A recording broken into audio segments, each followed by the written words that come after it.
2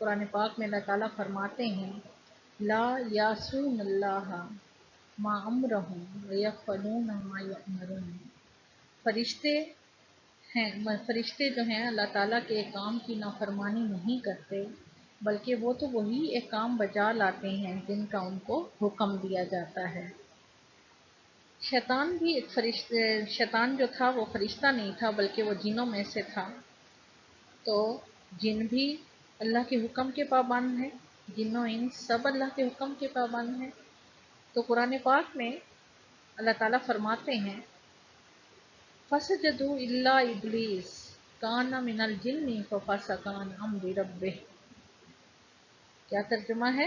ابلیس کے علاوہ سب فرشتوں نے سجدہ کیا، ابلیس جنوں میں سے تھا، اس نے اللہ تعالیٰ کے حکم کی نافرمانی کی۔ اور کب کون سے حکم کی بات ہو رہی ہے؟ جب آدم علیہ السلام کو سجدہ کرنے کا حکم دیا اللہ پاک نے، تو ابلیس نے کہا کہ وہ تو مٹی سے بنے ہیں اور میں آگ سے بنا ہوں، میں جن ہوں، میں آگ سے بنا ہوں، تو میں کیسے مٹی سے بنے ہوئے انسان کو میں سجدہ کر لوں؟ اس نے تکبر کیا، اس نے اللہ کے حکم کی حکم عدولی کی، اس نے اللہ کا حکم نہیں مانا، تو اللہ تعالیٰ نے اس کو اس کی نافرمانی کی سزا دی۔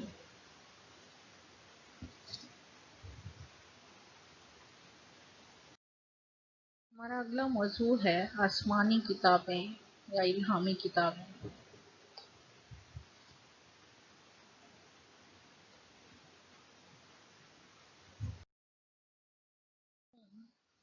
الہامی کتابیں وہ ہیں جو اللہ تعالیٰ نے اپنے بندوں کی ہدایت کے لیے نازل کی ہیں۔ ان کا مقصد کیا ہے؟ الہامی کتابوں سے مراد وہ آسمانی کتابیں ہیں جو اللہ کی طرف سے مختلف رسولوں پر مختلف زمانوں میں نازل ہوئیں، اور ان کا مقصد دعوت دین تھا اور دین کی طرف لوگوں کو کی رہنمائی کرنا تھا۔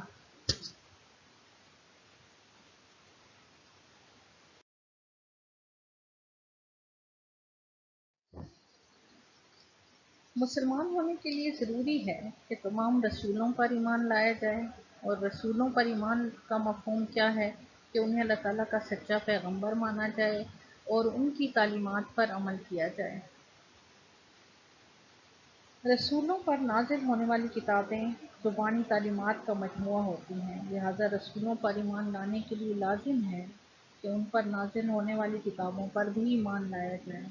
ایمان والوں کے بارے میں اللہ تعالیٰ فرماتے ہیں وَالَّذِينَ يُؤْمِنُونَ بِمَا أُنزِلَ إِلَيْكَ وَمَا أُنزِلَ مِن قَبْلِكَ، اور وہ لوگ جو ایمان لائے اس پر کہ جو کچھ نازل ہوا تیری طرف اور اس پر کہ جو کچھ نازل ہوا تجھ سے پہلے۔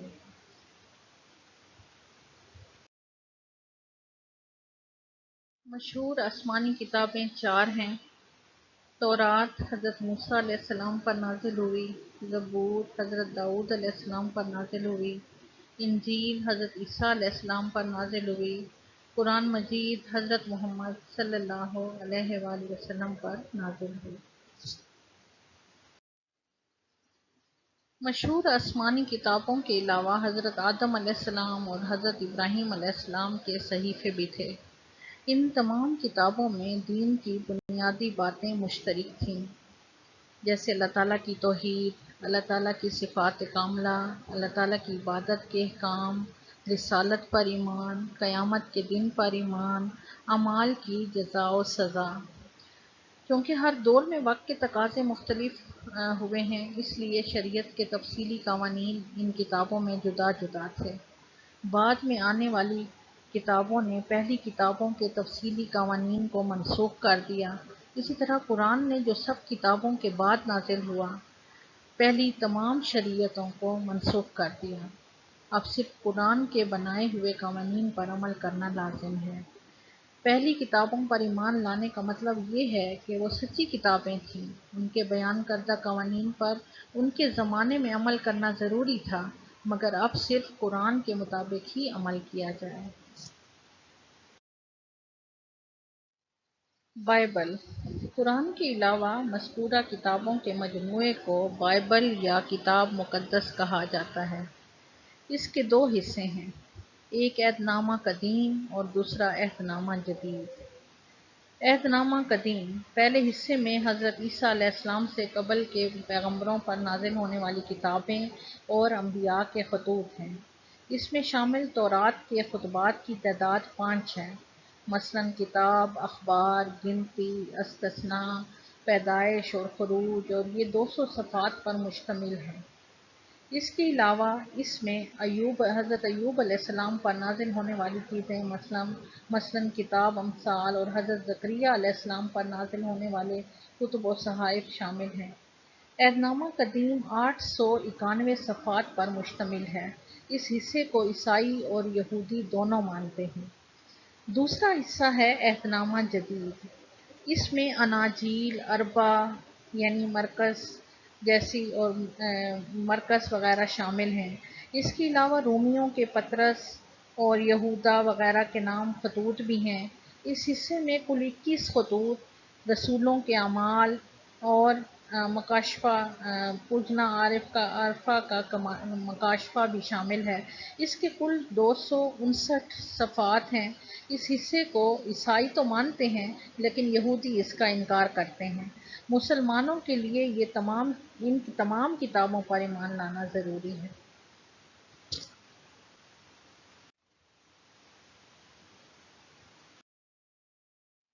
قرآن مجید کی اہم خصوصیات۔ آخری آسمانی کتاب۔ قرآن مجید اللہ تعالیٰ کی آخری کتاب ہے جو ہمارے آخری پیغمبر حضرت محمد صلی اللہ علیہ وآلہ وسلم پر نازل ہوئی اور قیامت تک کے تمام انسانوں کے لیے یہ سرچشمہ ہدایت ہے۔ قرآن پاک میں اللہ تعالیٰ فرماتے ہیں، الیوم اکملت لکم دینکم واتممت علیکم نعمتی ورضیت لکم الاسلام دینا۔ آج ہم نے تمہارے لیے تمہارا دین کامل کر دیا اور اپنی نعمتیں تم پر پوری کر دیں اور تمہارے لیے اسلام کو دین پسند کیا۔ محفوظ کتاب۔ چونکہ قرآن مجید قیامت تک کے ہر دور اور ہر قوم کے انسانوں کے لیے ہدایت کا ذریعہ ہے، اس لیے اللہ تعالیٰ نے اس کی حفاظت کا خاص وعدہ فرمایا ہے۔ اللہ تعالیٰ فرماتے ہیں، اِنَّا نَحْنُ نَزَّلْنَا الذِّکْرَ وَإِنَّا لَهُ لَحَافِظُونَ، اور ہم نے خود اتاری ہے یہ نصیحت اور ہم خود اس کے نگہبان ہیں۔ یہی وجہ ہے کہ 1400 سال گزرنے کے باوجود قرآن مجید کا ایک ایک لفظ محفوظ ہے۔ اللہ کی طرف سے اس کی حفاظت کا ایسا انتظام کر دیا گیا ہے کہ وہ ہمیشہ ہمیشہ کے لیے رد و بدل سے محفوظ ہو گیا ہے، جبکہ دوسری آسمانی کتابوں میں بڑا رد و بدل ہو چکا ہے، ان کا بہت سا حصہ ضائع ہو چکا ہے اور جو باقی بچا اس میں بھی لوگوں نے اپنی طرف سے کئی باتیں شامل کر دیں۔ اب یہ کتابیں کہیں بھی اپنی اصلی شکل میں موجود نہیں، جبکہ قرآن مجید اپنی خالص شکل میں موجود ہے اور ہمیشہ موجود رہے گا۔ زندہ زبان والی الہامی کتاب۔ قرآن مجید جس زبان میں نازل ہوا وہ ایک زندہ زبان ہے۔ آج بھی دنیا کے 20 سے زیادہ ممالک کی قومی زبان عربی ہے اور یہ زبان دنیا کی چند بڑی زبانوں میں سے ایک ہے، جبکہ پہلی آسمانی کتابیں جن زبانوں میں نازل ہوئیں وہ مردہ ہو چکی ہیں اور ان کو سمجھنے والے بہت ہی کم لوگ ہیں۔ عالمگیر کتاب۔ باقی آسمانی کتابوں کے مطالعے سے اندازہ لگایا جا سکتا ہے کہ وہ صرف کسی ایک خاص ملک یا خاص قوم کے لوگوں کے لیے تھیں، مگر قرآن مجید تمام انسانیت کے لیے پیغام ہدایت ہے۔ یہ کلام پاک یا ایھا الناس، اے لوگوں کا خطاب کر کے تمام انسانوں کو ہدایت کا پیغام دیتا ہے۔ یہ ایک عالمگیر کتاب ہے جس کی تعلیمات ہر دور اور ہر ملک میں قابل عمل ہیں۔ جامع کتاب۔ پہلی آسمانی کتابوں میں سے کچھ کتابیں صرف اخلاقی تعلیمات پر مشتمل تھیں، بعض صرف مناجات اور دعاؤں کا مجموعہ تھیں، کچھ صرف فقہی مسائل کا مجموعہ تھیں، بعض میں صرف عقائد کا بیان تھا اور بعض صرف تاریخی واقعات کا مجموعہ تھیں، مگر قرآن مجید ایسی جامع کتاب ہے جس میں ہر پہلو پر روشنی ڈالی گئی ہے۔ اس میں عقائد و اعمال کا بیان بھی ہے، اخلاق اور روحانیت کا درس بھی ہے، تاریخی واقعات بھی ہیں اور مناجات اور دعائیں بھی ہیں۔ غرض یہ کہ یہ ایک ایسی جامع کتاب ہے جو زندگی کے ہر پہلو میں انسانوں کی رہنمائی کرتی ہے۔ عقل و تہذیب کی تائید کرنے والی کتاب۔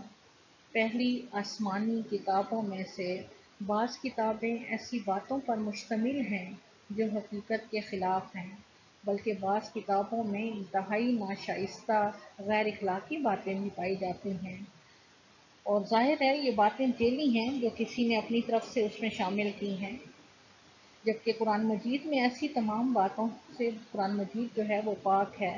اس میں کوئی ایسی بات نہیں جو خلاف عقل ہو اور جسے تجربہ اور دلیل سے غلط ثابت کیا جا سکے۔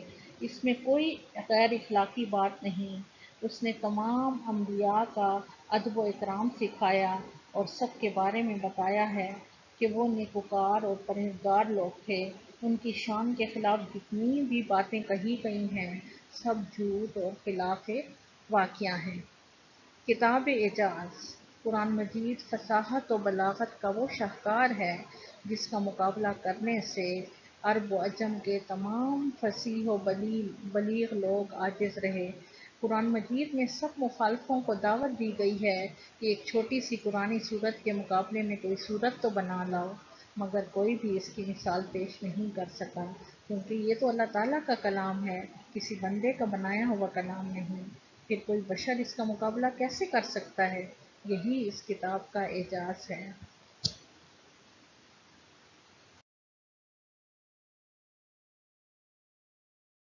مکمل ضابطۂ حیات۔ قرآن مجید انسانی زندگی کے انفرادی پہلو سے لے کر حکومتی معاملات چلانے تک انسانیت کی رہنمائی کے لیے مکمل ضابطۂ حیات مہیا کرتا ہے۔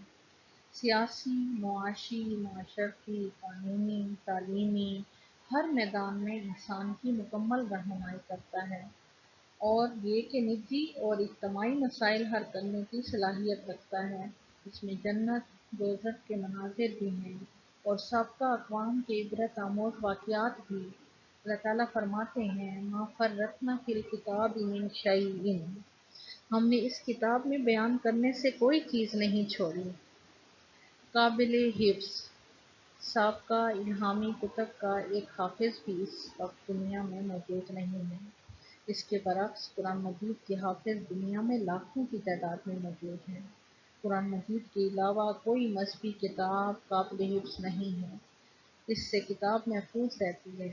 قابل حفظ ہونے میں اس کتاب کا دنیا کی کتابوں میں کوئی شریک نہیں۔ عام فہم اور قابل عمل۔ یہ بہت آسان کتاب ہے جو عام آدمی کی سمجھ کے عین مطابق ہے۔ اس کے علاوہ اس پر عمل کرنا بھی نہایت آسان ہے۔ یہ عقل کے بھی عین مطابق ہے اور ہر انسان کو اس کی استطاعت کے مطابق عمل کی اجازت دیتی ہے۔ قرآن پاک میں اللہ تعالیٰ فرماتے ہیں وَلَقَدْ يَسَّرْنَا الْقُرْآنَ لِلذِّکْرِ، بے شک نصیحت کے لیے ہم نے قرآن کو آسان کر دیا۔ شک و شبہ سے بالا تر کتاب۔ قرآن مجید ہر طرح کے شک و شبہ سے بالا تر ہے۔ اس کتاب پر معمولی سے غور و فکر سے انسان آسانی سے راہ ہدایت حاصل کر لیتا ہے۔ قرآن پاک میں اللہ تعالیٰ فرماتے ہیں ذَلِکَ الْکِتَابُ لَا رَیْبَ فِیہ، یہ وہ کتاب ہے جس میں کوئی شک نہیں۔ اختلاف سے پاک کتاب۔ قرآن مجید کی ایک خصوصیت اس کا تضاد سے پاک ہونا بھی ہے۔ قرآن مجید میں واقعات اور الفاظ کی تکرار ضرور ہے جو کہ اس کا حسن ہے، لیکن کوئی تضاد نہیں پایا جاتا۔ قرآن پاک میں اللہ تعالیٰ فرماتے ہیں کہ اگر اس قرآن کو اللہ تعالیٰ کے سوا کسی اور نے نازل کیا ہوتا تو اس میں بہت سا اختلاف دیکھتے۔